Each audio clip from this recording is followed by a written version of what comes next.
அவங்க பேசினதெல்லாம் கேட்டது எங்களுக்கே கஷ்டமா தான் இருந்துச்சு. உங்களுக்கு எவ்வளவு கஷ்டமா இருந்திருக்கும்? பெரியவங்கன்ற மரியாதை கொஞ்சம் கூட இல்ல. திருடி அதே இதுன்னு என்னெல்லாம் பேசுனீங்க? அதுக்கெல்லாம் ஃபர்ஸ்ட் அவங்க கிட்ட மன்னிப்பு கேளுங்க.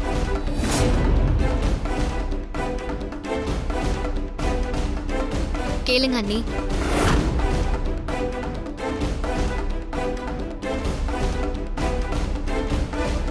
என்ன மன்னிச்சிருங்க. ஐயோ பரவாயில்லம்மா, நீ வா.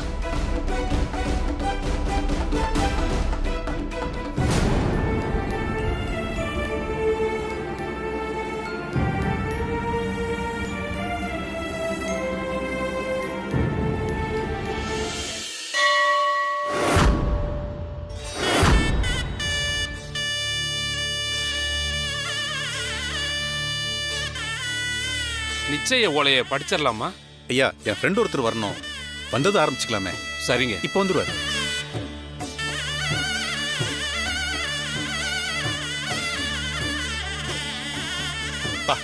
பாயப்பா, சாரி கொஞ்சம் லேட் ஆயிடுச்சு. உனக்காக தான் வெயிட் பண்ணிட்டு இருக்கோம். கோர்ட்ல கொஞ்சம் வேலை இருந்துச்சு, அதை முடிச்சுட்டு வர லேட் ஆயிடுச்சு. நீ மட்டும் வந்திருக்க, சண்மதி வரலையா? சண்மதி வேலையை பத்தி தான் உனக்கே தெரியுமே. அவளுக்கு வரணும்னு ஆசை தான், ஆனா வேலை பிஸியில அவளால வர முடியல. ஆனா கல்யாணத்துக்கு நாங்க எல்லாரும் குடும்பத்தோட வந்துடுறோம்டா. சரி சரி சரி வா. வணக்கம் சார். வணக்கம். வணக்கம். வணக்கம். இந்த பத்தியா, அவரு தான் மாப்பிள்ள.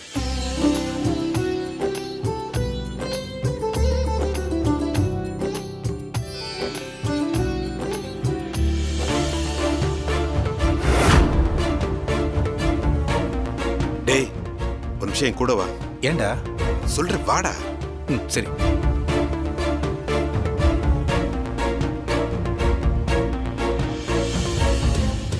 டேய், உன் பொண்ணுக்கும் சண்மதிக்கும் ஒரே வயசு தானடா இருக்கும்? ஆமாடா, சண்மதியை விட 8 மாசம் சின்னவ. என்னாச்சுடா? ஒண்ணு இல்ல, மாப்பிள்ள பாக்குறதுக்கு கொஞ்சம் வயசானவரா தெரியறாரு. நீ நல்லா விசாரிச்சுதான் இந்த கல்யாண ஏற்பாடுலாம் பண்ணியா? டேய், என்னடா இப்படி அமைதியா இருக்க? இல்லடா, நான் நல்லா விசாரிச்சுட்டேன். என்னடா நீ விசாரிச்சிட்டேன்னு சொல்ற விதமே சரியில்லையே. என்கிட்ட ஏதாவது மறைக்கிறியான்னு? ஐயோ, அப்படிலாம் ஒண்ணும் இல்லடா. டேய், நான் உன் நண்பன்டா.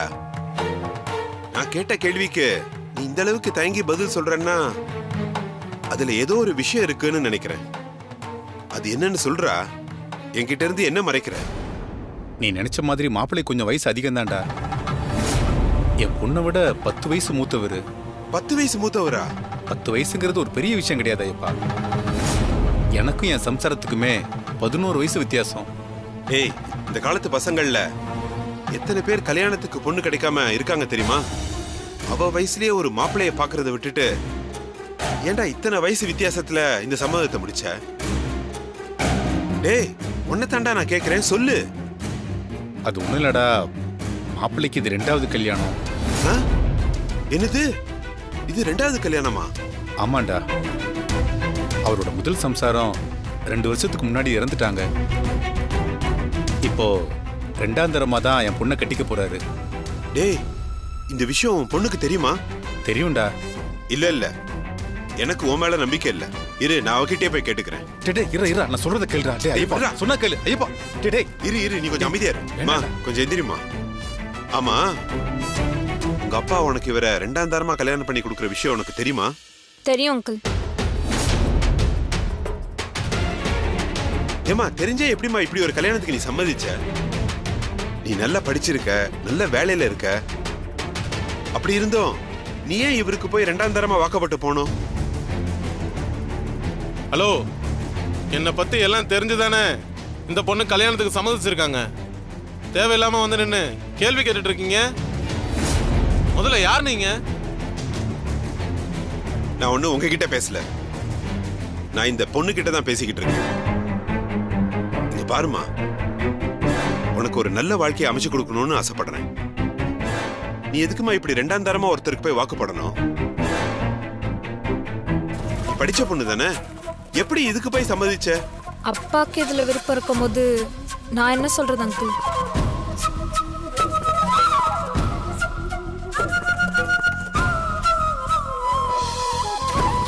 ஏமா கல்யாணம் பண்ணி வாழ போறது நீமா, இதுல உன்னுடைய விருப்பம் தான் முக்கியம். இப்ப நீ சொல்லு, இப்படி ரெண்டாம் தரமா உன்ன ஒருத்தரை கல்யாணம் பண்ணிக்கிறதுல உனக்கு விருப்பமா? ஏமா நான் உன்னதாமா கேக்குறேன், பதில் சொல்லு. இதுல எனக்கு சம்மந்தம் இல்லை. ஆ.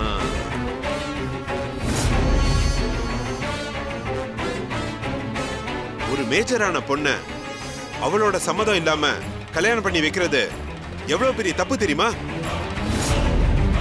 இத மட்டும் நான் போலீஸ்ல கம்ப்ளைண்ட் கொடுத்தா உங்க மொத்த பேரையும் உள்ள தள்ளிடுவாங்க. ஏன்பா, அதான் இந்த பொண்ணு கல்யாணத்துல விருப்பம் இல்லைன்னு சொல்லிடுச்சுல்ல, இனி எதுக்கு நீங்களா நின்னுகிட்டு இருக்கீங்க? கிளம்புங்க முதல்ல. இப்ப கிளம்ப போறீங்களா இல்ல நான் போலீஸ்க்கு போன் பண்ணட்டுமா? போங்கயா, போங்க முதல்ல.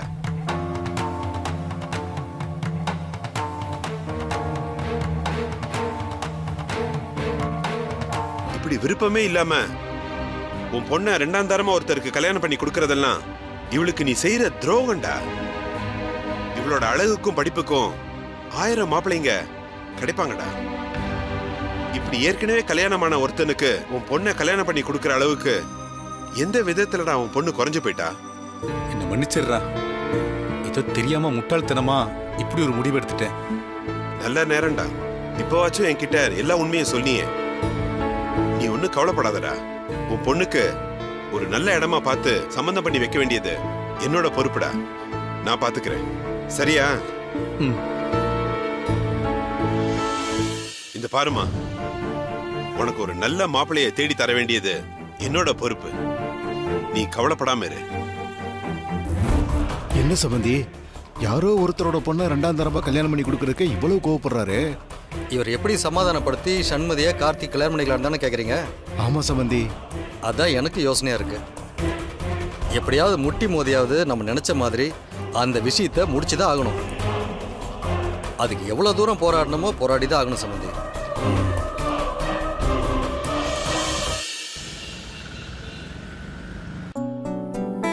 சார் இந்தாங்க ma'am. Thank you.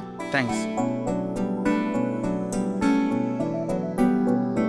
Karthik, cool drinks எடுத்துக்கோ.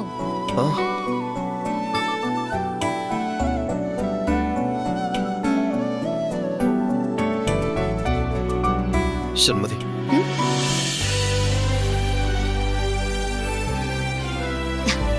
என்ன இது? உங்களுக்காக ஒரு கிஃப்ட் வாங்கிட்டு வந்திருக்கேன், வாங்கிக்கங்க.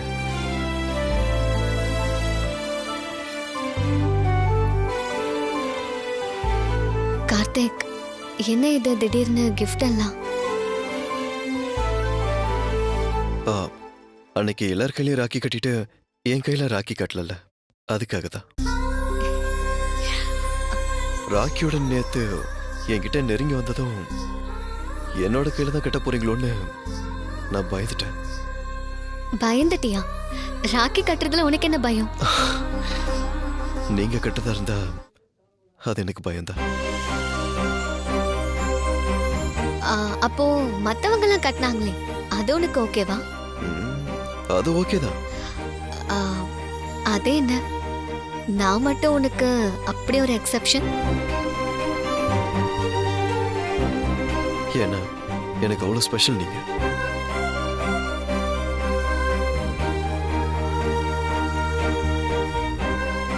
சில விஷயங்கள்லாம் நான் சொல்லிதான் தெரியணும்னு இல்லை, நான் சொல்லாமலேயே என்னோட ஃபீலிங்ஸை உங்களால ஃபீல் பண்ண முடிஞ்சிருக்கு. அதனாலதான் நீங்க என் கையில ராக்கி கட்டல. என் மனசுல இருக்க மாதிரி உங்க மனசுலயும் அதே மாதிரி ஒரு எண்ணம் இருக்கிறதா நினைச்சுதான் நான் இந்த விஷயத்த உங்ககிட்ட சொல்றேன்.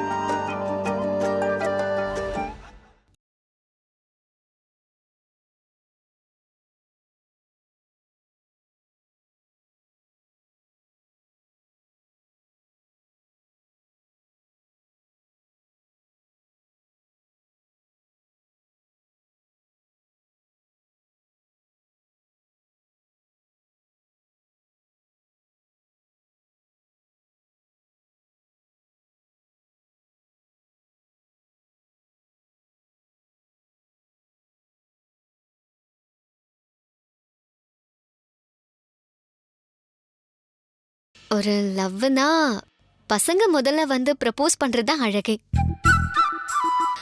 ஒரு பொண்ணா வந்து இதெல்லாம் சொல்லிட்டு இருந்தா அவ்வளவு நல்லா இருக்குமா என்ன? இந்த மாதிரி விஷயத்துல பசங்களாம் எங்க பின்னாடி அலைஞ்சு அலைஞ்சு துரத்தி துரத்தி வந்து ப்ரப்போஸ் பண்றது தான் உலக வழக்கம்.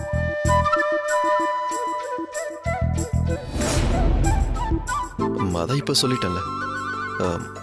இப்ப வாச்சும் என்னோட ப்ரொபோசலை ஏத்துக்க போறீங்களா இல்ல மனசுக்குள்ளேயே ஆசையை வச்சுக்கிட்டு இல்லைன்னு சொல்லி அலைய விட போறீங்களா? ஏ அலைய விட்டா என் பின்னாடி வர மாட்டியா? வரமாட்டேன், வேற பொண்ணை பார்த்துட்டு போயிட்டே இருப்பேன். என்ன சொன்ன?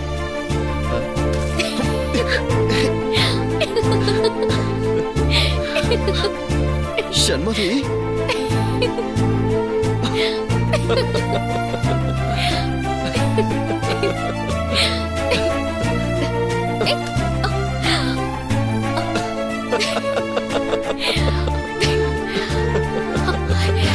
கார்த்திக்,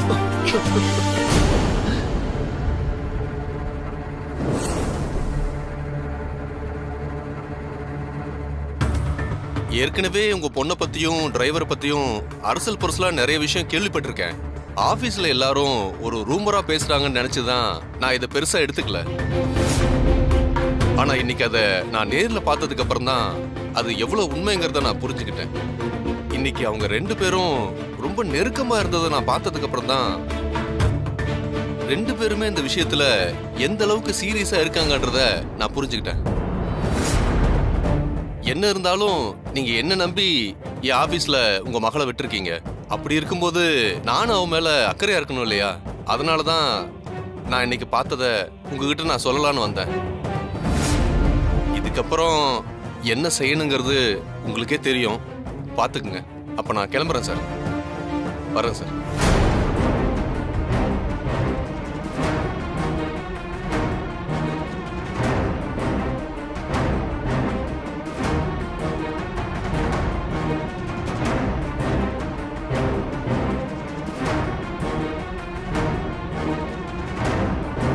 நான் ஏற்கனவே ஒருத்தரை லவ் பண்றேன். யார் அந்த பையன் இப்ப சொல்ல போறியா இல்லையா?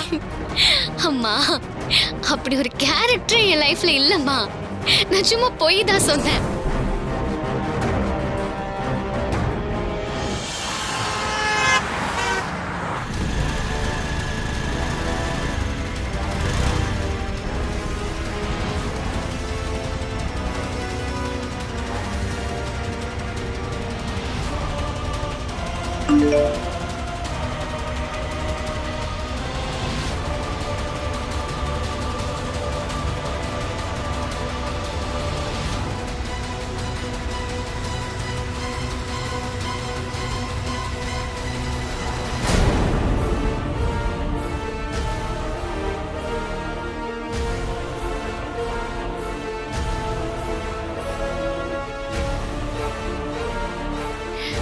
என்னாச்சு? ஏன் எல்லாரும் இவ்வளவு அமைதியா இருக்கீங்க? Any problem? பண்றதெல்லாம் பண்ணிட்டு கேக்குற கேள்வியை பாத்தியா? நான் என்னப்பா பண்ணேன்? உன் சீனியர் அட்வொகேட் அவசர அவசரமா என் ஆபீஸ்க்கு ஓடி வந்தாரு. என்னாச்சு ஏதாச்சுன்னு நான் பதறி போய் கேட்டா காஃபி ஷாப்ல நடந்த கதை எல்லாத்தையும் சொன்னாரு. நீ ஆபீஸ்க்கு போய் நல்ல விதமா பிராக்டிஸ் பண்ணுவேன்னு நினைச்சேன். ஆனா நீ இப்படி கண்டவனோட சுத்திக்கிட்டு இருக்கியே. ஆபீஸ்ல இருக்க எல்லாருக்கும் நீயும் உன் டிரைவரும் ஊரெல்லாம் சுத்துறது முன்னாடியே தெரிஞ்சிருக்கும் போல இருக்கு. ஆனா உன் சீனியர் லாயருக்கு இன்னைக்கு தான் தெரிஞ்சிருக்கு. உங்க 2 பேரையும் ரெஸ்டாரண்ட்ல பார்த்தாராமே, வெக்கமா இல்ல உனக்கு? ஒரு டிரைவரோட போய் ஊரை சுத்திக்கிட்டு இருக்க. அவர் எனக்கு பிடிச்சிருக்கு, அதனால அவர் கூட நான் வெளியே போனேன். பிடிச்சிருக்குன்னா என்னமா அர்த்தம்?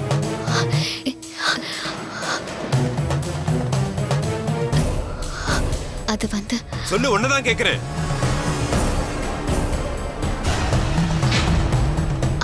அப்பா, அது வந்து நீ எதுவும் சொல்ல வேண்டாம்.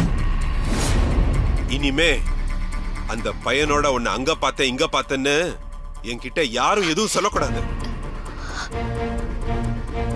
குடும்பத்தோட கௌரவம் அந்த வீட்டு பொண்ணுங்க கையில தாமா இருக்கு. உனக்கு அது புரியும்னு நினைக்கிறேன். இதுக்கு மேல நான் இத பத்தி பேச விரும்பல. அப்பா அப்பா ஒரு நிமிஷம் நான் சொல்றத கேளுங்கப்பா. காதலிக்கிறது தப்பாப்பா. நான் கார்த்திக்க காதலிக்கிறேன்ப்பா.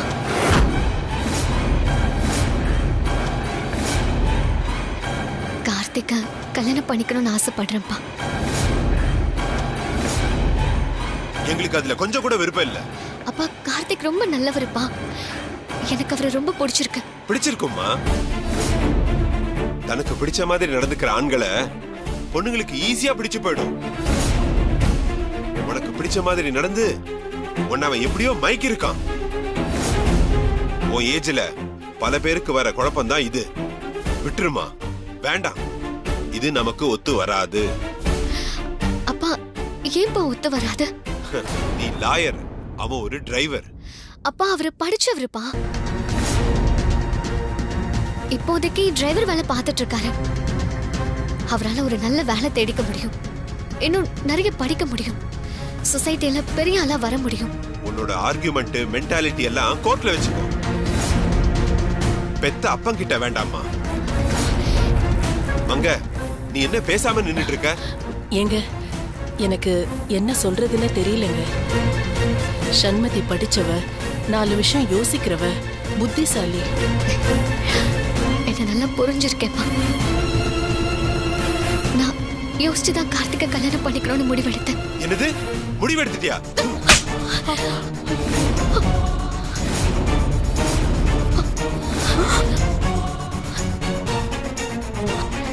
என்ன முடிவெடுத்த? நீ எடுத்திருக்கிறது புத்திசாலித்தனமான முடிவா, மடத்தனமான முடிவு? வயசு கோளாறுல எடுத்த? அப்பா, கார்த்திக் டிரைவருங்கிறதா உங்க பிரச்சனையா? வேண்டாம்னா வேண்டாம். ஐயோ தயவு செஞ்சு நான் சொல்றத கொஞ்சம் புரிஞ்சுக்கோங்கப்பா. இது பிரச்சனையா அது பிரச்சனையா என்கிட்ட பேசிட்டு இருக்காத. சண்மதி, அப்பாவை ஏன் டென்ஷன் பண்ணிட்டு இருக்க? இல்ல நான் உங்க எல்லார்கிட்டயும் சொல்லணும் தான் இருந்தேன். என்னாச்சு? ஏன் இப்படி பண்ற? இங்க பாருங்க, உங்க எல்லார்கிட்டயும் இது சம்பந்தமா முன்னாடியே நான் சொல்லிருக்கணும். சொல்லாம போனது என்னோட தப்புதான், மன்னிச்சிருங்க. ஆனா நான் ஏன் சொல்லலன்னா, ஒரு கேஸ்ல ஜெயிச்சதுக்கு அப்புறம் தான் என்னோட காதல கார்த்திகிட்டயும் சொல்லணும்னு நினைச்சிட்டு இருந்தேன். நினைச்சுக்கிட்டு இருந்தியா? உங்க விஷயத்த ஆபீஸ் பூரா சொல்லி வச்சிட்டியே, ஊருக்கெல்லாம் தெரிஞ்சிடுச்சேம்மா. ஒரு தப்பான வேலை பண்ணிட்டு இப்ப சாக்கு போக்கு சொல்றியா? அப்பா, நான் காதலிச்சது தப்பான விஷயம் இல்ல. அவரை எனக்கு பிடிச்சிருக்கு. அவரோட குணம், பழக்கம், வழக்கம், பேச்சு எல்லாமே எனக்கு பிடிச்சிருக்குப்பா. நான் அவரோட வாழ்ந்தா நான் சந்தோஷமா வாழ்வேன்னு என் மனசு சொல்லுதுப்பா. என் மனசு சொல்லியம்மா. இதே மாதிரி டயலாக் பேசிட்டு 6 மாசம் 1 வருஷம்னு வாழ்ந்துட்டு குழந்தை பிறந்த பிறகு டிவோர்ஸ் வாங்கணும்னு என் ஆபீஸ்ல வந்து நிக்கிற எத்தனையோ பேரை நான் பார்த்திருக்கேம்மா. பெத்தவங்களை மீறி ஏன் காதலிச்சிங்கன்னு வாய்க்கு வந்தபடி நானே திட்டி இருக்கேன். அப்பா, நான் சந்தோஷமா வாழ்வேன்ப்பா. அவர் என்ன சந்தோஷமா வச்சு பாருப்பா. நாங்க சாதிப்போம்ப்பா. நீ நல்லா பேசுறம்மா, ரொம்ப நல்லாவே பேசுற. உனக்கு சுதந்திரம் கொடுத்து ஒரு நண்பன் மாதிரி உன்கிட்ட பழகுனது நீ இந்த மாதிரி பேசுறதுக்கு இல்ல சண்மதி. உன்னை படிக்க வச்சது இந்த மாதிரி எவனோ ஒரு டிரைவரை காதலிக்கிறேன்னு தைரியமா என்கிட்டயே வந்து ஆர்கியூ பண்றதுக்கு இல்ல.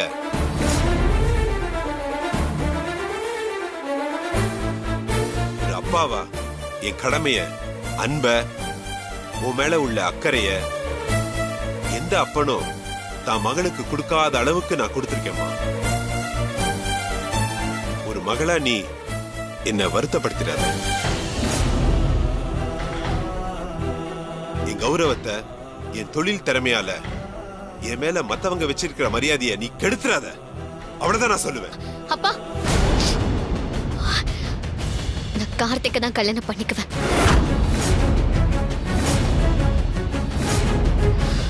அதுவும் உங்க விருப்பத்தோட தான் கல்யாணம் பண்ணிப்பேன். நீங்க சம்மதிக்க எவ்வளவு நாள் ஆனாலும் சரி காத்திருந்து நான் கல்யாணம் பண்ணிப்பேன். இங்க பார், எத்தனை நாள், எத்தனை மாசம், எத்தனை வருஷம் ஆனாலும் சரி நான் இதுக்கு சம்மதிக்கவே மாட்டேன். நானும் அது வரைக்கும் கல்யாணம் பண்ணிக்க மாட்டேன். உங்க சம்மதத்துக்காக உங்க மகளா இந்த வீட்லயே காத்துக்கிட்டு இருப்பேன்.